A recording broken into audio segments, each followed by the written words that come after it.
Bienvenidos a Private Privacy Podcast, el primer podcast dedicado a la protección de datos de España, en el que hablaremos con diferentes especialistas del sector para conocer sus experiencias y las mejores prácticas que implementan para cumplir con la protección de datos en las empresas. Soy David Casellas, CEO y cofundador de Privatec, una plataforma que ayuda a las empresas con los crecientes retos relacionados con la privacidad y el cumplimiento de la protección de datos. Y en el episodio de hoy tengo el placer de hablar con Víctor Jiménez, responsable de Compliance y Protección de Datos en Aldi España. Buenas, Víctor. ¿Cómo Hola, estás? ¿qué tal? Buenas tardes, ¿cómo estamos? Muy bien. Empezaremos con una pregunta fácil, Víctor. ¿Cómo te adentras en el mundo de la protección de datos y cuál ha sido tu trayectoria desde entonces? Pues mira, como profesional fue un poquito por casualidad. Yo trabajaba en el departamento de compliance de un despacho de abogados y bueno, pues llevaba ahí un tiempo, ¿no? 2016, 2017, pues cuando vino 2018 con la gran avalancha de emails y tal que todos tuvimos que vivir, pues el director del despacho consideró que en mi departamento no teníamos suficiente trabajo, esto de trabajar 8 horas al día, pues como que no. O sea que dijo, no, oye, venga, pues ¿sabes qué? Pues también vais a trabajar con el departamento de protección de datos. Toca formarse, toca ponerse y al final, pues evidentemente por una cuestión de volumen de trabajo, tuvimos que aprender sobre la marcha junto con lo que ya teníamos. Además, fue bueno porque la nueva forma de trabajar que explicaba el RGPD tenía bastante que ver con lo que nosotros llevábamos haciendo, ¿no? en compliance. O sea que se pudieron encontrar ahí algunas sinergias y tal. Y de ese modo, pues oye, me encontré de la noche a la mañana, como alguien dice, diciendo, ostras, pues mira, pues tocas los dos temas. Pues venga, va, adelante. Y me gustó, era divertido. Qué bueno, o sea que fuiste de carambola, pero por lo que parece que te has quedado, como decías, te gusta. O sea, lo ves un Sí, sí, tema sí, sí. interesante. Qué bien, nosotros encantados, evidentemente.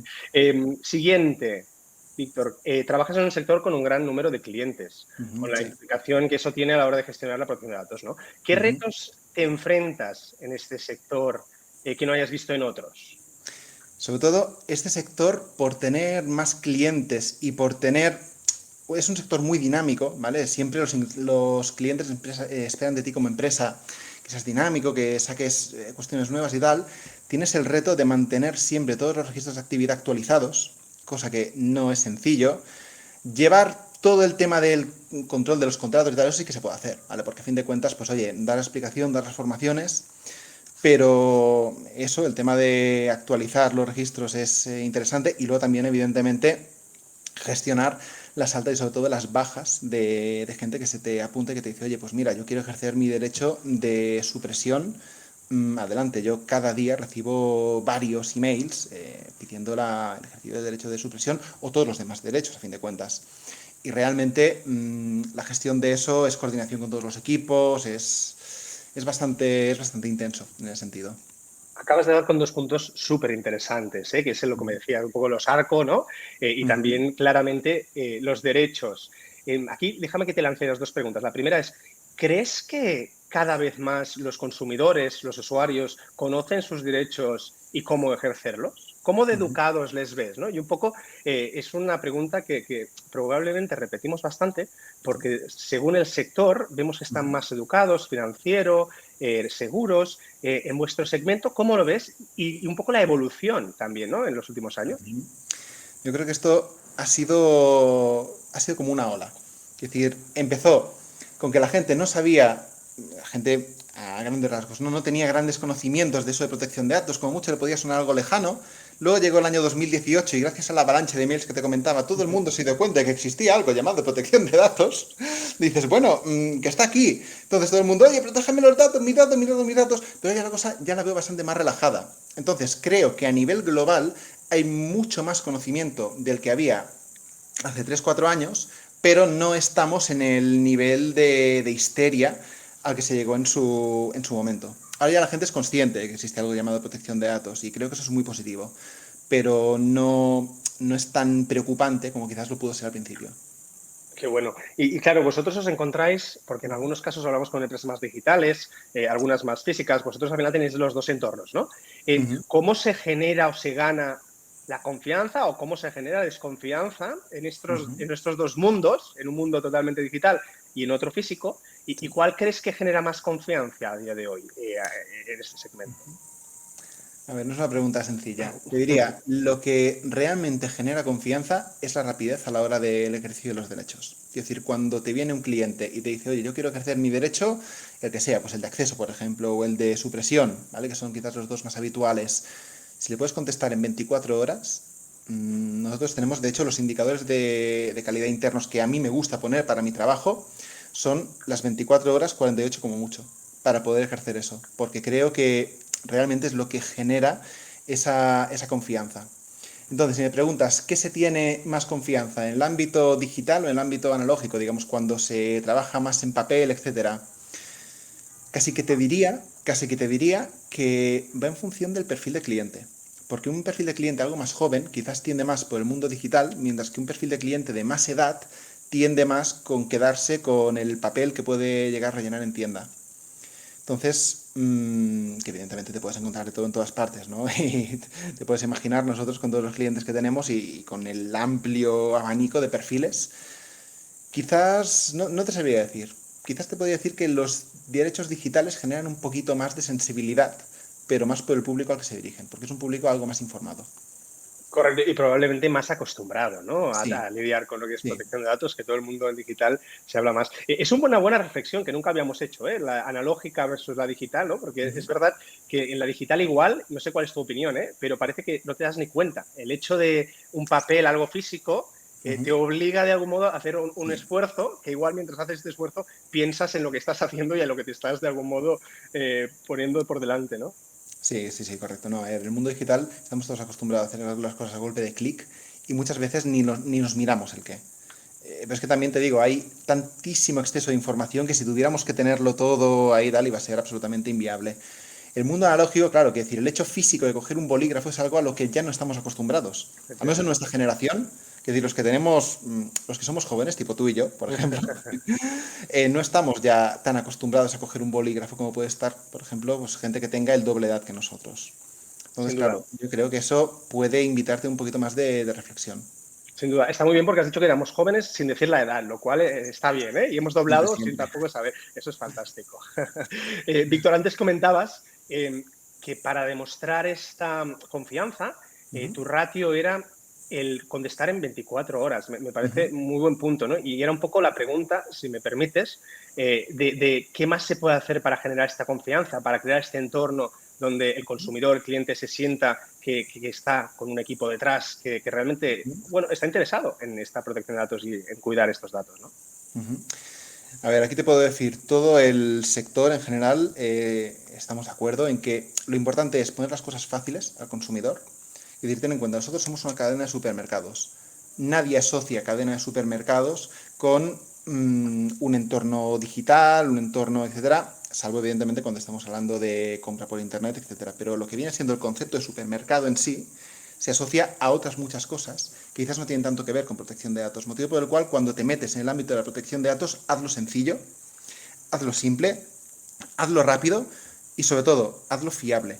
Si un cliente te dice, quiero ejercer mi derecho de supresión, por ejemplo, y tú a las 24 horas le contestas, oye, pues ya he suprimido tus datos, procura que no haya ningún rastro, procura que realmente esté eso bien suprimido. Entonces aquí tenemos, ya te digo, no solamente Naldi, ¿no? sino todos, un esfuerzo importante que hacer, pero bueno, siempre y cuando tengas un buen equipo detrás y tengas sobre todo buena coordinación con tus compañeros de otros departamentos, eso se puede conseguir. Acabas de dar con otra de las teclas que para mí es muy importante, ¿eh? Y hablabas de coordinación, buen equipo y otros departamentos. Y aquí es donde viene también siempre el gran punto, ¿no? Y nos hemos encontrado perfiles de todo tipo. Algunos que, pues, mediante concienciación, jornadas, formaciones, consiguen hacer entender a los otros departamentos la importancia, otros que están en el camino, bueno, pues a veces hay más resistencia, ¿no? Dile a la gente que quiere vender cómo tiene que hacerlo. Seguramente no es fácil, ¿no? Con lo cual te preguntaría cuáles son tus tips, cuáles son tus consejos y cómo lo haces de algún modo para poder coordinar bajo un mismo mensaje, una misma estrategia. Hablamos mucho de un mismo cultura, ¿no? De una misma cultura Sí. de la protección de datos y crear esa cultura yo creo que es tan importante como saberla comunicar y trasladar, ¿no? ¿Qué nos puedes contar en este punto que creo que es bastante importante? La clave es el tone from the top, el mensaje que caiga de arriba, de los directores, de los mandamases de todos los departamentos. Y luego también del propio perfil de compañero que tienes en el departamento y de su propia actividad. Por ejemplo, yo trabajo mucho con el departamento de marketing. Bueno, pues ahí te puedo decir que todos mis compañeros y compañeras de marketing son gente muy sensibilizada con la protección de datos, son gente, aparte de que todos ellos son muy profesionales, son gente que todos ellos han recibido formación, tanto mía como en antiguos trabajos que puedan tener. Son gente que realmente valoran esa cuestión. Yo te puedo decir que, no sé, por los compañeros que tengo, no podría estar tan seguro a veces en esas cuestiones. Luego a veces te vas a otros departamentos donde, oye, quizás no tocan tantos datos personales y esto de la protección de datos les parece como algo un poquito más lejano. Entonces, pues bueno, se trata de encontrar y decir, no, oye, pues fíjate, mira, tú tienes toda esta información, pero la tienes asociada a este determinado nombre. Ostras, es verdad, mira, no había caído, no había caído. Y así, la clave de todo está en la formación. Es decir, una cosa que invierto mucho tiempo precisamente es en la formación hasta el punto de que, bueno, yo hago formaciones mensuales a la plantilla, ciertos miembros de la plantilla, sobre todo a los nuevos, en materia de protección de datos, y luego también sesiones anuales de recordatorio para los viejos del lugar. Entonces, esa sensibilización es realmente la clave. Tenemos que ir todos a una, tenemos que ir todos a una, porque si no es imposible. Me parece espectacular, sobre todo porque en la gran mayoría, creo que todas, las empresas que han pasado por aquí, que son empresas conocidas y evidentemente pues ya con un tamaño importante, le dais una importancia tan grande a la formación, con lo cual estoy totalmente de acuerdo. Y sí que me gustaría, ya que además lo tenéis tan bien montado, dices una mensual, una anual, el tipo de formación, ¿no? Porque la sensación que tengo es que cada vez hay formaciones más específicas, Uh -huh, incluso por departamentos, incluso uh con -huh. casos de uso, casos reales, ¿no? ¿Cómo crees que tendría que ser la formación de hoy y cómo crees también que ha ido evolucionando? ¿No? Porque en el momento que los hábitos de consumo también van evolucionando, las nuevas regulaciones van entrando, ¿no? Hay que hacer un constante refresh, ¿no? De Sí. todo esto, ¿no? ¿Cómo lo haces o cómo recomiendas poder hacerlo? Constantemente tienes que saber exactamente, tienes que estar al día de la última legislación. Es decir, yo, por ejemplo, me miro el BOE cada día, ahora por otros proyectos también me miro la web del Senado, del Congreso, para estar al día incluso de los proyectos de ley, he de conocerlo. Y luego, evidentemente, las formaciones han de ser una mezcla entre lo que dice la ley, pero no solamente lo que ya les has contado que decía en la formación anterior, sino todas las novedades que haya habido y que sean relevantes. Y eso tienes que juntarlo con la casuística de cada departamento. Pero, quiero decir, no le puedes dar la misma formación a uno que sea del departamento de ventas, que uno que sea el departamento de compras, que otro que sea el departamento de marketing. Tienen casuísticas diferentes, tienen legislación que les aplica que son diferentes. Entonces, la clave de la formación está en ser atractivo, ¿vale? Porque seamos sinceros, cuando dices que el abogado te va a dar una formación, todo el mundo piensa, el tocho teórico que me voy a tener que chupar. Es decir, yo parto de la ventaja de que muchos compañeros esto no me lo dicen, hay unos que me lo han confesado, otros que no, pero sé que lo piensan, van a mis formaciones pensando, Dios bendito, la chapa que me va a dar este. La que voy a ¿Vale? encontrar. Exacto, sí, no, quiero decir, se percibe como algo aburrido.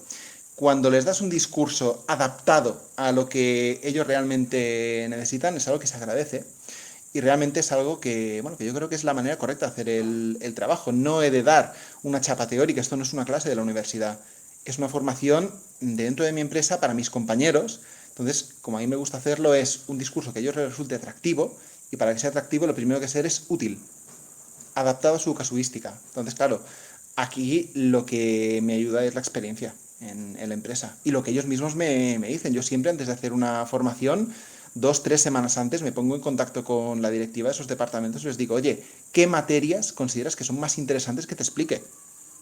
Es decir, teniendo en cuenta la formación anterior, teniendo en cuenta tal, ¿qué crees de esto que te podría llegar a contar? ¿Qué crees que te podría llegar a interesar más? Y luego, evidentemente, está un poco la parte de teatrillo, que eso, pues, todos los que hacemos formación siempre intentamos darla. Bueno, la comunicación, ¿no? Y si me permites un poco de show, porque aquí un poco también la experiencia que hemos visto en los últimos tiempos, ¿no? Al final no es tanto hablar de una regulación como de las mejores prácticas, ¿no? Lo que tú comentabas, cómo puedes evitar problemas para ti, para la empresa, ¿no? Y siempre hay una manera mejor de hacer las cosas. Yo creo que esta pedagogía, ¿no? Como tú comentas, marca la diferencia y sobre todo te ayudará a ti a asegurarte que se alineen, ¿no? Porque esta es mi siguiente pregunta. ¿Cómo te aseguras de que estas formaciones y que de la actividad que los distintos departamentos tienen, pues sean correctas, que las prácticas y los tips que tú les formas o les compartes realmente se hagan. ¿Tenéis algún tipo de estándar para controlar la calidad, los procesos, hacer seguimiento? A ver, sí y no. Quiero decir, sí, tenemos evidentemente procesos de estandarización, evidentemente. Es bastante habitual en el sector, cuando estamos hablando de empresas así, de un cierto volumen, de un cierto tamaño, que hay incluso algunas, entre comillas, pruebas internas que periódicamente se pueden llegar a hacer.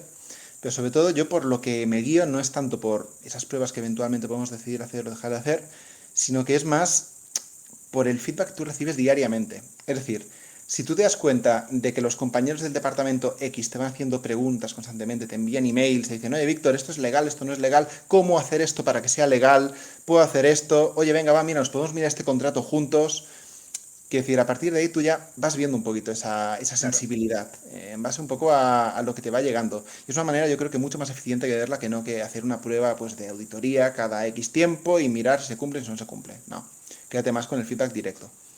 Claro, Y que no es eso más que el poli malo, poli bueno, ¿no? Como creo que estás comentando, es mucho mejor el ser el colaborador, ¿no? La persona que te va a compañero, ayudar el el compañero. compañero, efectivamente. Estamos todos en el mismo barco, a fin de cuentas, o sea que Esto es muy buen hay que punto. mirarlo así, hay que mirarlo así. Esto es muy buen punto. Y volviendo a la concienciación, Víctor, tú notas que ya no solo en tu sector, aquellos perfiles que igual están más en el día a día y tratando con datos directos, pueden Ujú. estar más concienciados o están más por la labor de hacer las cosas bien hechas, que igual otros perfiles que de manera más indirecta puedan tratar datos personales. Yo te diría que, a ver, mmm, todo trabajador debe saber exactamente cuáles son sus funciones, con independencia que estemos hablando de un cajero, de un responsable de tienda o de quien sea. Y todo el mundo debe saber que parte de esas funciones consisten en el respeto por la normativa legal de aplicación, en este caso la protección de datos. Yo puedo decirte que a veces cuando voy a comprar a un Aldi, ¿vale? Me ha sucedido así. Yo, a los Aldis a los que voy no digo que soy el responsable de protección de datos. Mystery shopping. Intento, sí, intento pasar ahí desapercibido. No, pero en alguna ocasión me ha sucedido, ¿no? Oye, estar en la cola de caja y ver como otra persona dice, no, mira, pues vengo a devolver un producto, por ejemplo. Oye, y ves al colaborador, ves cómo trabaja y ves si puede seguir o no el procedimiento establecido de efectos de protección de datos, por ejemplo, para las devoluciones. Te pongo un ejemplo que es que precisamente me pasó la semana pasada. Y ves que sí, vale. Oye, pues mira, si en un día aleatorio al que tú vas, en un momento aleatorio, ves que eso sucede, dices, oye, pues la gente que tienes a pie de calle atendiendo al personal, realmente esto se le ocurra y realmente bien.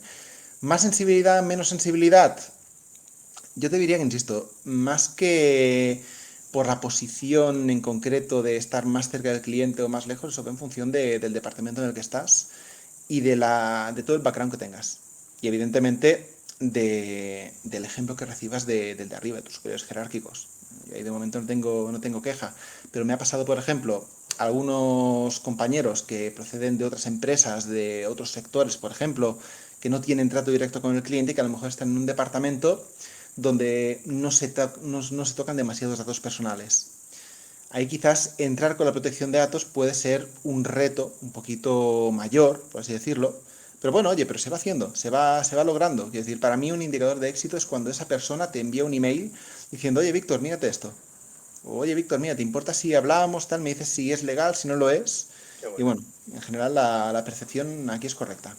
Qué bueno. Y antes hablabas de esto, de que al final viene de arriba Uh -huh. porque por otro lado, si no, la gente no te hace caso.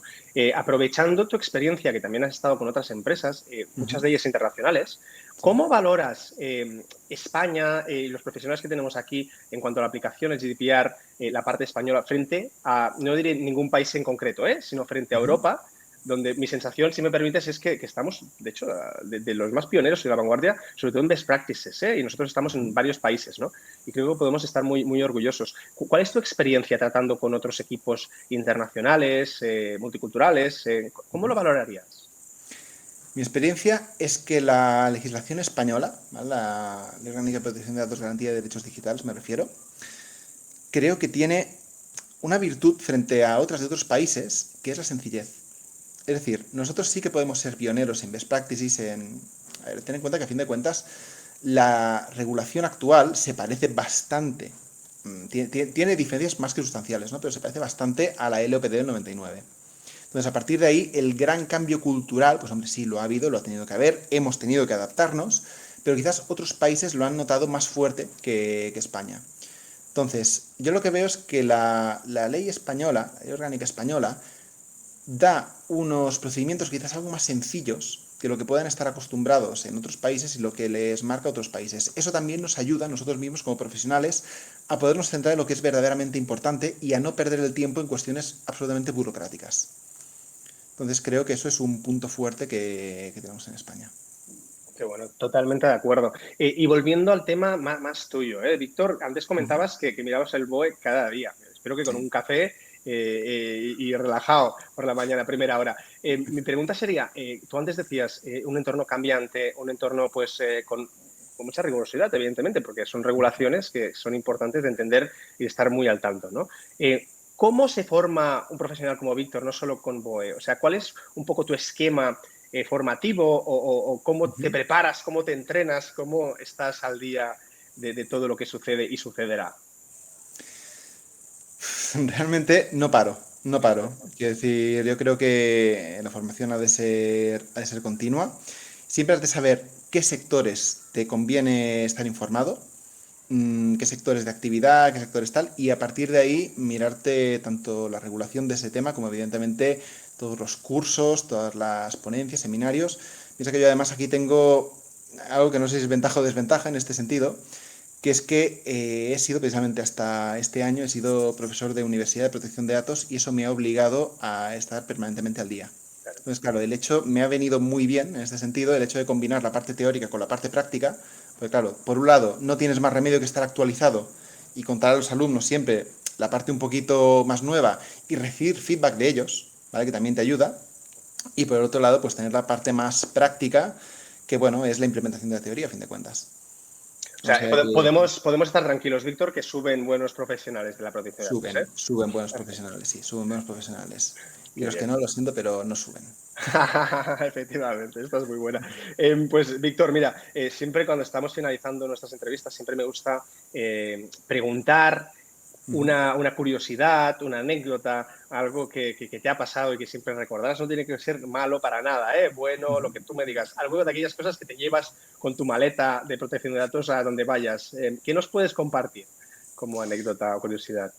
Te puedo compartir como curiosidad que en las formaciones estas mensuales que hago, sobre todo a los compañeros nuevos, yo siempre hago una pregunta, ¿vale? Cuando hablo de las novedades de la nueva regulación respecto de la antigua, siempre digo, ¿quién de vosotros tiene hijos que tengan entre 14 y 18 años? Siempre hay alguno que me levanta la mano, ¿vale? Uno, si veo que nadie me la levanta, digo, bueno, oye, que tenga a partir de 12 también me sirve. Entonces ya siempre alguien. Digo, vale, muy bien, enhorabuena, tu hijo es mayor de edad. ¿Cómo mayor de edad? Digo, sí, a efectos de protección de datos, la mayoría de edad se obtiene a los 14 años. Digo, con que tú sabes aquello que hacíamos tú y yo cuando teníamos 14, 15, 16 años, ahora que se acerca verano, siempre digo, pues en las noches de verano que íbamos a la playa a hacer lo que papá y mamá no tenían por qué saber. Le digo, pues cuidado, porque si ahora tu hijo quiere colgar una foto en alguna red social o en algo, no se lo vas a poder impedir porque, claro, ya es mayor de edad. Por tanto, las consecuencias son solamente para él, pero ni papá ni mamá le pueden decir nada. No, hombre, ¿cómo me dices? ¿Cómo tal? ¿Cómo se te ocurre? Realmente las reacciones de eso son bastante divertidas porque todo el mundo se te queda con cara de susto. Sí, Pero por bueno, supuesto. Y además, según qué verano, y más ahora, según qué verano y sí, según qué foto, es muy bueno, es muy bueno. correcto. También hacer pedagogía familiar, si me permites, la voy a aplicar. A mí aún es pequeña, pero la voy a aplicar. Qué bueno, Víctor. Víctor, ha sido un placer enorme. La verdad es que he disfrutado muchísimo escuchándote, aprendiendo y sobre todo con esta experiencia. No sé si quieres añadir algo más, te gustaría, es tu momento. En caso contrario, Víctor, un placer enorme y aquí siempre será tu casa. El placer ha sido todo mío, David. Muchísimas gracias por invitarme, muchísimas gracias por este rato. Y oye, pues seguimos en contacto para cualquier cosa. Perfecto, que vaya muy bien, Víctor. Muchas Cuídate gracias. mucho. Venga, adiós.